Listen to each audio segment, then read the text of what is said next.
Pools of blood, severed limbs, and blood-stained weapons have existed in Yandere Simulator for a long time. However, I never programmed characters to react to these objects. I was concerned that if dozens of students were simultaneously checking for the proximity and visibility of suspicious objects, then the game's frame rate would drop. So I decided not to work on this feature until I could implement it without creating problems. And today, I'm proud to say that characters in Yandere Simulator now have the ability to react to blood, severed limbs, and weapons without harming the frame rate.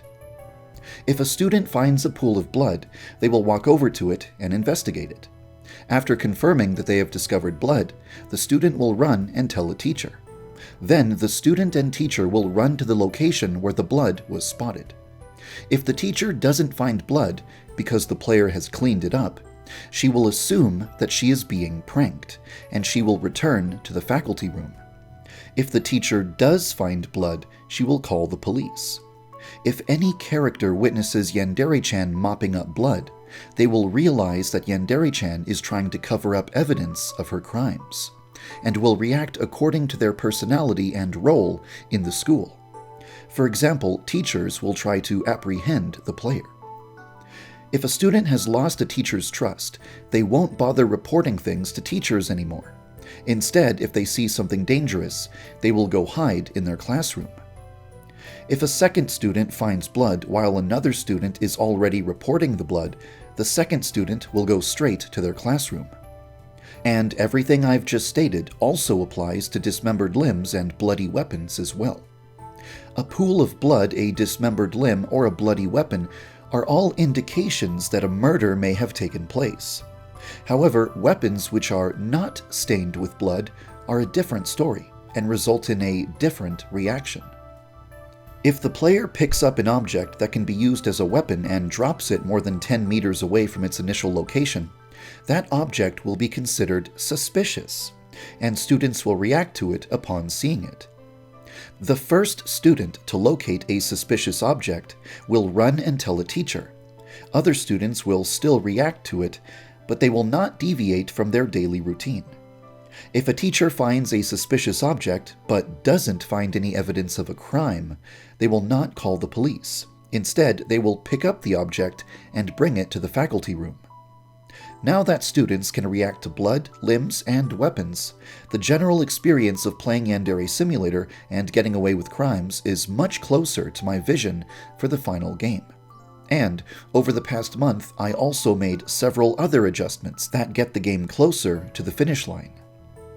Previously, there were several features that were only compatible with one student, Kokona Haruka. She was the only student that could receive a note in her locker, be pushed off the school roof, be splashed with liquid, be set on fire, be framed for murder, or be killed with heavy weights dropped from above. But as of now, it is possible to perform those actions on any student, not just Kokona.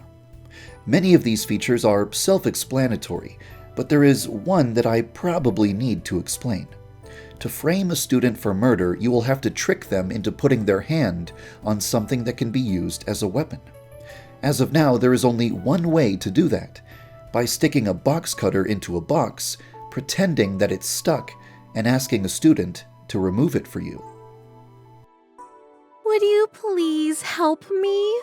I'm just a little schoolgirl whose weak arms are too frail to pull a box cutter out of a box. Oh, won't you please help me?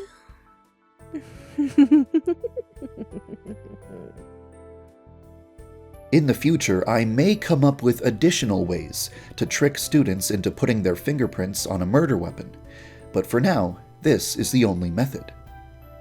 And with that, there are no longer any features that are exclusive to Kokona, aside from features that are meant to be exclusive to rivals, such as the befriend-betray method and matchmaking. A while ago, I mentioned that the Occult Club and the Martial Arts Club are not significant obstacles to the player because they almost never leave their club rooms. So I've adjusted their routines to make them spend more time outside of their clubs. The Occult Club will now walk around school and investigate various objects that are rumored to be haunted. and the martial arts club will now have sparring matches in various scenic locations across the school. This means that both clubs spend a lot more time walking around the school's interior and exterior, making them more of an obstacle if you're trying to dispose of evidence without being spotted. In my last video, I suggested that the player could learn about advanced gameplay mechanics and murder methods by purchasing the information from Infochan. Many people suggested that it would be more fun if the player could access that kind of information by watching anime or reading manga in Yandere-chan's room. I decided to give this idea a chance and created a simple prototype that demonstrates what it might look like if the player could watch anime in Yandere-chan's room.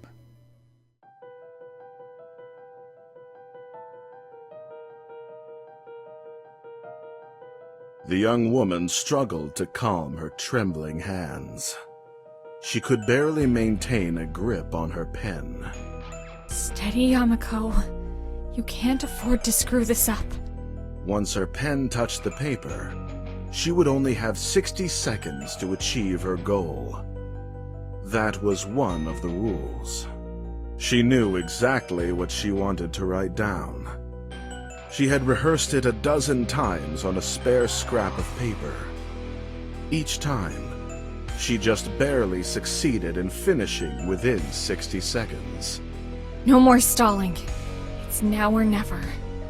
She took a deep breath and began to write. Asaka Seto will obtain a pipe wrench, a power strip, and a screwdriver.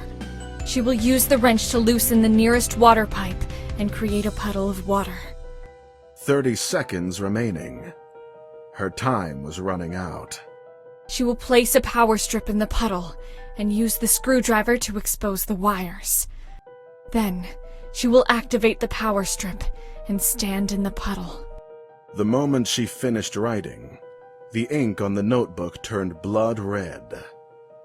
This meant that her 60 seconds were up. And it also meant that the command was in effect. Several kilometers away, at the Tokyo Metropolitan Police Department, a young policewoman, in the middle of a conversation with her colleagues, abruptly stopped talking and left the room.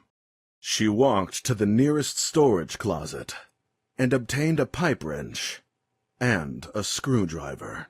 She carried out the actions that Yamiko had written in her notebook, and when she stepped into the puddle, she screamed in pain as thousands of volts of electricity ran through her body, fatally electrocuting her. She was dead before her body hit the ground. What have I done? It was the first time Yamiko had used the notebook to kill an innocent person. In the beginning, she only intended to use the notebook to rid the world of evil. She targeted violent criminals, child molesters, and so forth. Dozens of mysterious deaths were too suspicious to be overlooked, and so an official police investigation had begun.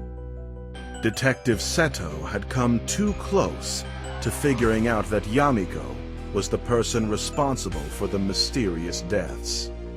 I'm not the bad guy here. She had to die. If I didn't kill her, she would have exposed me, and then I wouldn't be able to keep fighting evil. Yamiko felt as though the room was spinning around her. She desperately tried to convince herself that her actions were justified. I did what I had to do. It was the only way to continue fighting evil. The world needs me. I need to keep using the notebook, because this world is a rotten mess. It really needs to be cleaned up. Life Note, Episode 7.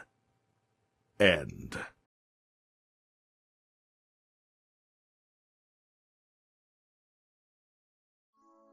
As of now, you can only watch one episode of this fictional anime, but if you approve of this feature, then I may create additional episodes that are each designed to inform the player about the game's various murder methods.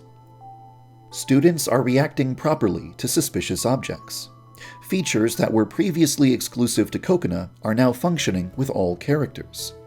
Club members who didn't have a meaningful impact on gameplay are now more of a threat to the player.